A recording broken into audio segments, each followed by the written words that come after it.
Countdown for blast off. X minus 5, 4, 3, 2, X minus 1, fire.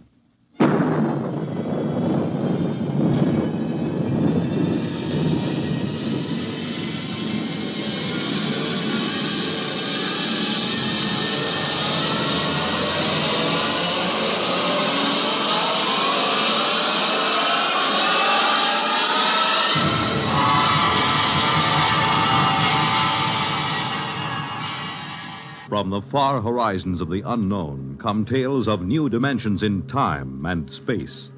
These are stories of the future, adventures in which you'll live in a million, could be years, on 1,000 maybe worlds.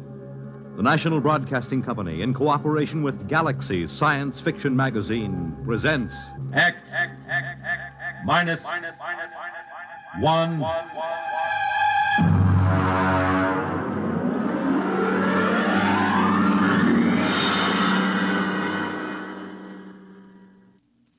Tonight. The time is June 25th, 1962. The place, a lonely beach. The story, Saucer of Loneliness by Theodore Sturgeon.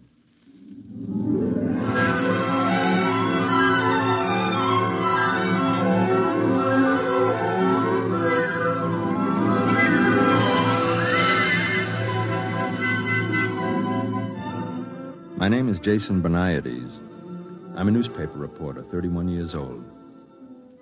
I write poetry, but I don't show it to anybody because they might laugh. And the things I write about are very important to me. I was an only child. I never went with girls much because I'm too ugly and too sensitive, and they used to hurt me. I live alone. It isn't much fun. I'm not painting this picture of myself to get sympathy. I don't need it. But it's important that you should know the kind of person I am. Otherwise, you won't understand what I'm going to tell you. It happened tonight, the thing I'm going to tell you about. Tonight. The 25th of June, 1962. I was down on the beach.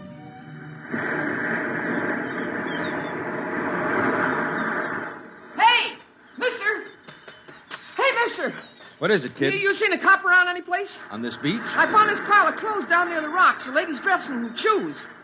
Well, did you see anybody? A girl? Well, I think so, but she was running along the sand in the moonlight. I yelled to her, but she just kept running, and then I found these. Look, kid, you go try to find a cop someplace. I'll see if I can find the girl. Okay.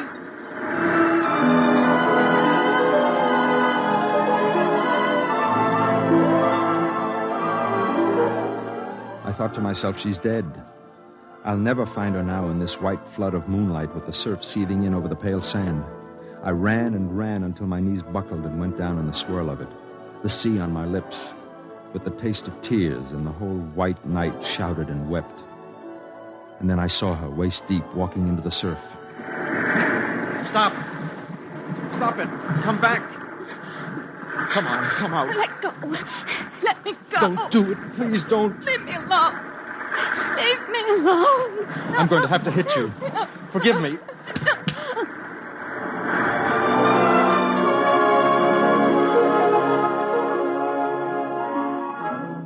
I hit her in the neck with the edge of my hand, and she slumped. I brought her ashore and carried her to where a dune was between us and the water. Then I rubbed her wrists.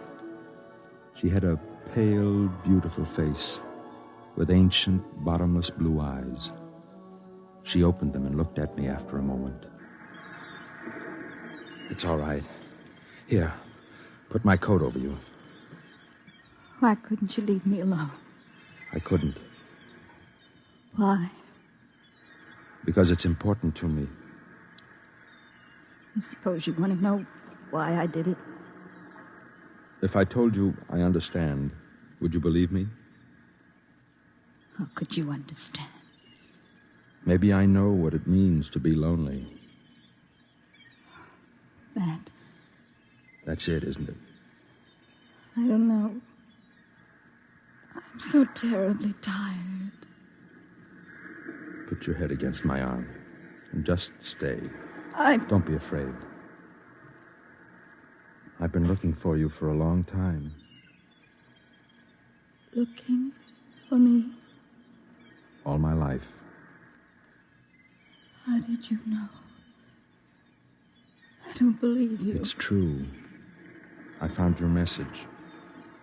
Oh. So you see, there's nothing to be afraid of. Not anymore. Just rest. The moonlight is terribly white. Yes. I'd like to rest for a while.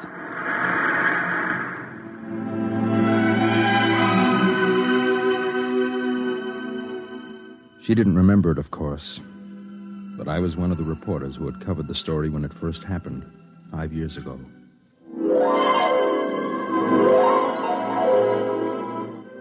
I'll never forget that day.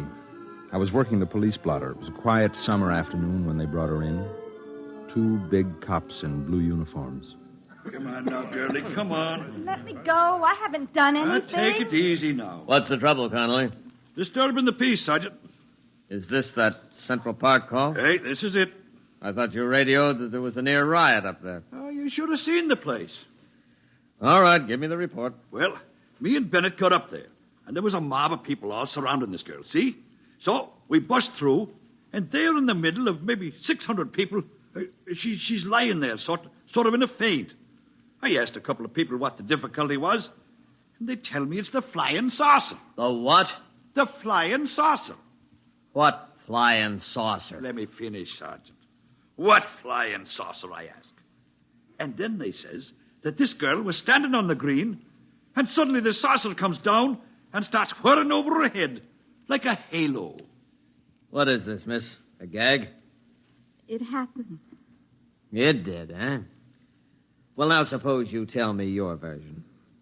I was standing in the park, and I looked up, and there it was. Describe it. It was beautiful. It was golden with a dusty finish, like an unripe Concord grape.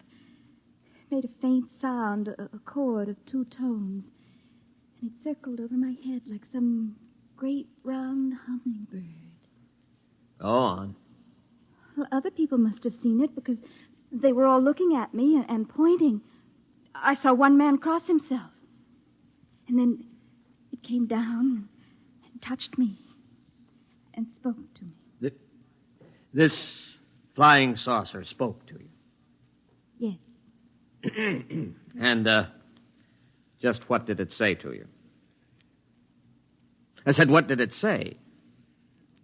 I can't tell you. A secret, huh? Yes. I see. Connolly, this girl is for Bellevue. Well, Sergeant, the plain fact is that it happened just like that. And 10 witnesses all agree it did. Are you trying to tell me that there was such a thing as this whirring hummingbird of a saucer? Oh, there was that, Sergeant. And just how do you know, Connolly? Well, we've got the thing out in the squad car. You what? Bennett's bringing it in right now, see? About 36 inches across it is, and covered with strange markings. Great, Mother. Did you call the bomb squad? I didn't think of it. Well, think of it, man. This may be some kind of atomic weapon. I'll turn it over to ballistics. Never mind about ballistics. Call the FBI and tell them we've got this thing. Yes, sir. What about the girl? We'll book her on disturbing the peace. I've got a feeling the government men may want a word with her. Sergeant. What is it, Beniades? I'd like to do a story on this for my paper. Could I have a look at the saucer? We'd better clear it first. Well, could I talk to the girl? After she's been booked. Connolly, is the crowd still up at the park? Very likely. Well, I'll run up there and get some eyewitnesses. Then I'd like to come back and talk to the girl.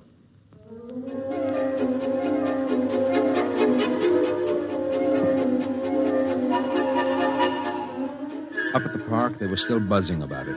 Some said she was a communist agitator. Some said it was a flying saucer from Mars, and she had stepped out of it. Others said she was a saint, and it was her halo. I took some notes, phoned the paper, and went back downtown to talk to her. But there were a couple of agents with her, and they wouldn't let me in. Now then, miss, you told the sergeant this saucer spoke to you. Is that correct? Yes? Did it speak to you in English? I don't know. You did understand it, though. Yes. Do you speak any other languages? No. Tell me, what message did you receive from this instrument? Wasn't anything, really. Suppose you tell me. I'd rather not. Miss, let me be very frank. I'm not a policeman. I'm a security agent. That means that I deal with problems that affect the security of our country. Do you understand? Yes. Now, we've examined this flying saucer enough to know that it is not of American manufacture. It also possesses an extremely high radioactive count. Now, that means that it was made in an area where radioactive materials are in great abundance, such as an area where atom bombs are made. That's why we want to know the message you received from the saucer. There was no message. You just made it up. Yes. I'm afraid you're lying. Suppose we have some soldiers bring the saucer in here and hold it over your head. Would you object? I don't care what you do. All right, boys, bring it in. Now, when I tell the men to hold it over your head, you try to recall what it said. I don't know what it said. Lift it up, boys. Hold it right over her head. All right.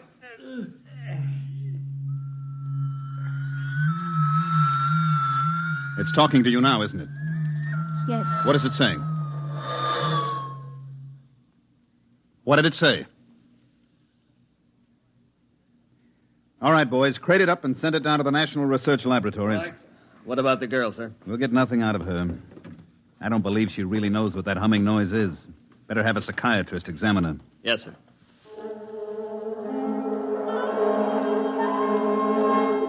They took her to the city hospital, and she had a room to herself. Whenever the door opened, she could see the policeman outside. The door opened quite often. There were a lot of important people, some in army uniforms, who came up from Washington just to see her and talk to her. Apparently, they had analyzed the flying saucer and discovered something that made this girl about the most important person in the country. I used to stand outside, and I could identify the heads of certain security agencies, but nobody would answer the questions that the reporters shot at them. Sir, excuse me? Yes? I'm Jason Beniades from the Trib. I've been assigned to this flying saucer story as chief of the security I'm sorry, section. I have no comment. Can you tell me how long the girl will be held? That's a matter for the civil authorities. Well, have the psychiatrist Excuse me, determine... Mr. Beniades. My car's waiting.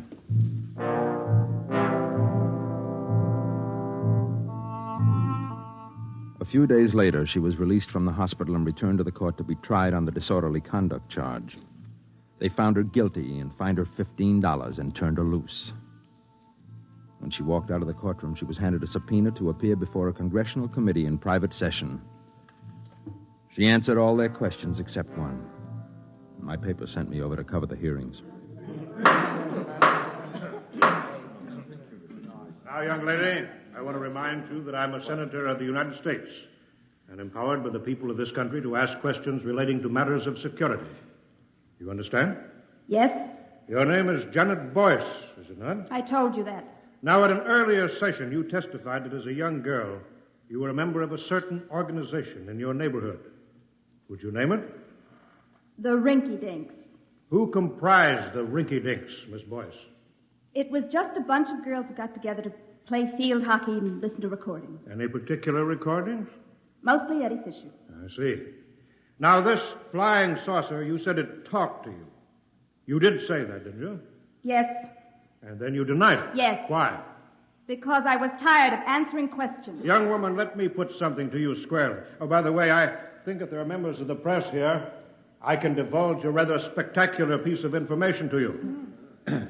This flying saucer has been thoroughly examined and analyzed, and I wish to inform the people of this great nation that it definitely, I repeat, it definitely did not originate on this planet.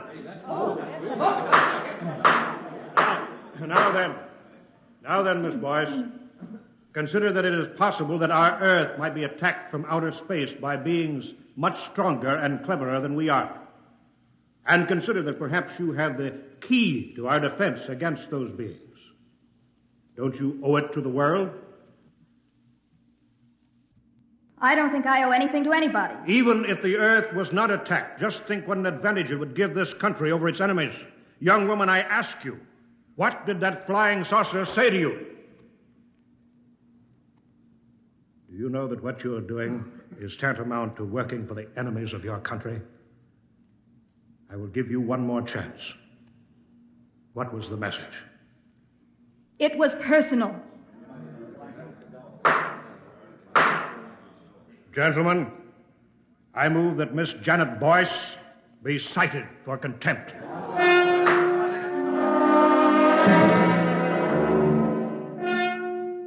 The furor was fantastic. The chief of security blasted the senator for divulging secret information about the origin of the flying saucer, and the senator said the people had a right to know, and besides, he was just guessing anyway, and happened to guess right. Meanwhile, the press printed the girl's picture all over the front page and ran banner headlines such as, "Girl refuses to betray Martian secrets. Flying saucer girl won't talk, cited for contempt." The contempt trial was equally spectacular. She didn't plead any amendment or anything. She just said the saucer was talking to her, and it was nobody else's business. She was convicted and sentenced to 5 years in prison. Boniades. Yes, Chief. For the Sunday supplement? What do you think there's anything in it? Okay, whatever you say.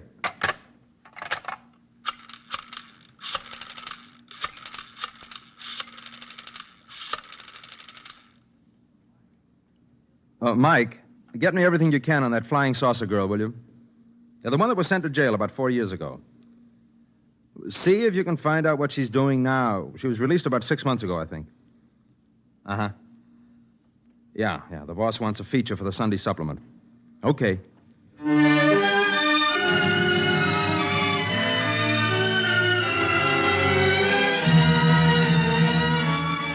I found out she had gotten a job cleaning at night in offices and stores down near the beachfront. There weren't many to clean, but that meant there weren't many people to remember her face from the newspapers. I tracked her down and caught up with her in a one-armed coffee joint about 4 a.m. Excuse me, miss. Do you mind if I sit here? No. Nice night, isn't it? Moonlight and everything. Which are you? Security, newspapers, or just somebody out for a good time? You're pretty bitter, aren't you? Shouldn't I be? Yeah, I guess you should. My name is Jason Boniades. I'm with the newspaper. Well, it's been nice meeting you. I have to go now. Just a minute. Please. I can't blame you. How did you find me? One of the leg men located your mother. I talked to her earlier tonight. Oh. How is she? Still hitting the bottle. The way she knew where you were, you sent her some flowers on her birthday, remember? Yes. She wouldn't talk to me. Said she didn't want a daughter who was a jailbird. Tell me how it's been. So you can write about it? I promise you I won't write anything you don't want me to write. Okay. You want to know how it's been? Right after I got out of jail, I met a man at a restaurant. Nice man. He asked me for a date. I spent every cent I had on a red handbag to go with my red shoes. They weren't the same shade, but anyway, they were both red. And I was very excited about the date. We went to a movie. Afterward, he didn't even try to kiss me or anything. He just wanted to know what the flying saucer had told me. Didn't say anything. I just went home and cried all night. And that was it? No. I had another date. I get pretty lonely. This time they arrested the man I was with. He was a Russian agent. On Christmas Eve, 4 men called me up and sang me a song. Would you like to hear the words? It doesn't matter. They go, "The flying saucer came down one day and taught her a brand new way to play, and what it was she will not say, but she takes me out of this world." I'm sorry. Now will you go away and leave me alone? Yes. Aren't you going to ask me the big question? No? Everybody does. No, well, not me. You will, sooner or later. Maybe. Look, can I take you home? No. Can I see you again? Please. I don't know. I'm afraid to let myself like anyone. Trust me, will you? I'm not sure. Maybe. Maybe. I'll wait here for you tomorrow night. All right.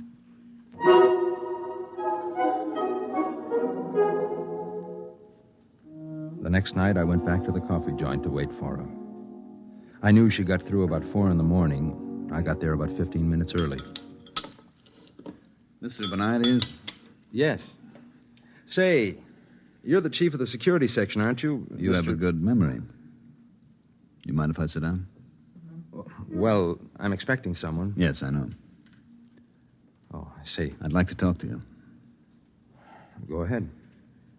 You probably know that we've been trying to gain the confidence of this girl for some years now. Yes. And, apparently you've succeeded where we've failed. Well, not really. In any event, you seem to be making some progress. She may not even show up. I think she will. Now, I'm going to ask you to help us. Help? In what way can I help? We have reason to believe that this girl is a courier for some alien power. On what do you base that? Well, there was the incident of the saucer, of course. We've definitely established that it came from some other planet. And recently, she's been throwing messages inside bottles into the ocean. What sort of messages? They're always the same. I have one right here. You're welcome to read it and see if it makes any sense. We've had every decoding expert in the service trying to break it. But we can't seem to find the key. I see. Now, she's throwing literally hundreds of these messages in bottles into the sea. We've got many of them, but not all, naturally. Now, what we're most interested in is locating the contact. Naturally. And that's where you fit in. We'd like you to gain this girl's confidence even further. Try to find out just what these messages mean, and beyond that, what the saucer said to her. You'll be doing us a favor and your country a great service. You're certain this is some subversive activity on her part? How else can you explain the fact that she won't tell us her secret? Maybe because it's hers, and everybody has a right to have something of his own. Are you, trying to tell me that you won't cooperate? I didn't say that. I'd like to remind you, Mr. Benides, that you have a duty to us. I know that. I also have a duty to myself and to God. Now, if you'll excuse me.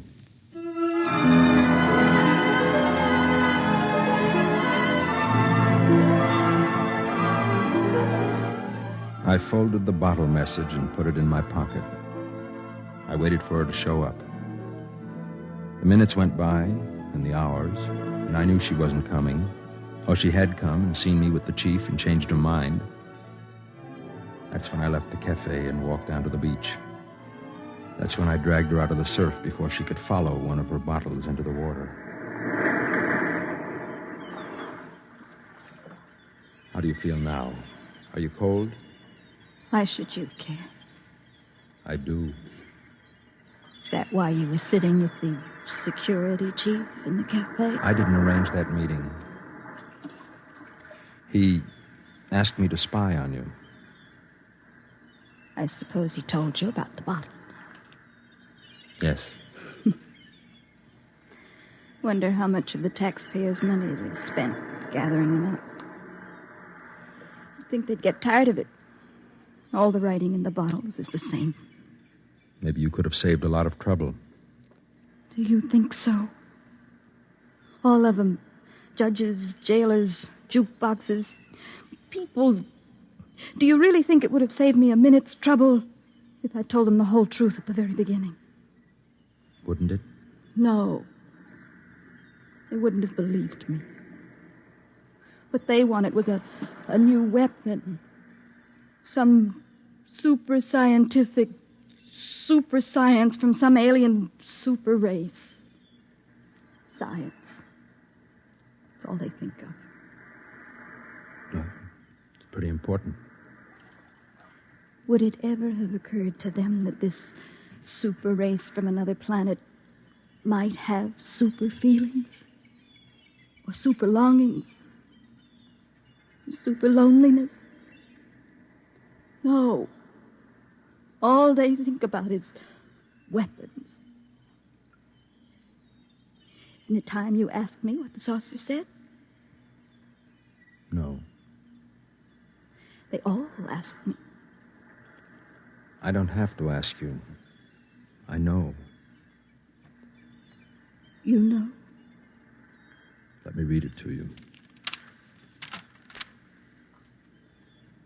There is in certain living souls a quality of loneliness unspeakable, so great it must be shared as company is shared by lesser beings. Such a loneliness is mine.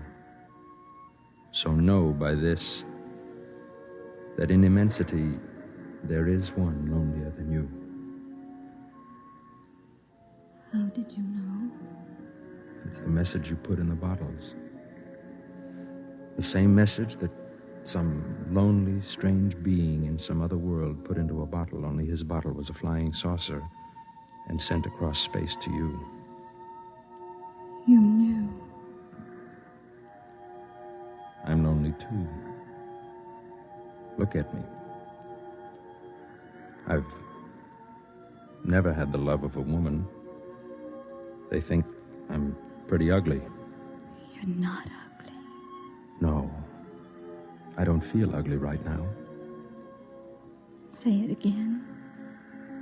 The message from the saucer. Know by this that in immensity there is one lonelier than you. I wonder if whoever first wrote it has found someone. I think perhaps he has.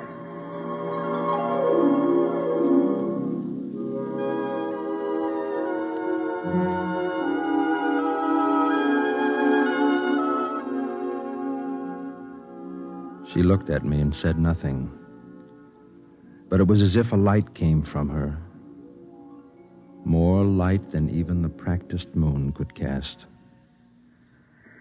Among the many things it meant was the fact that even to loneliness there is an end for those who are lonely enough, long enough.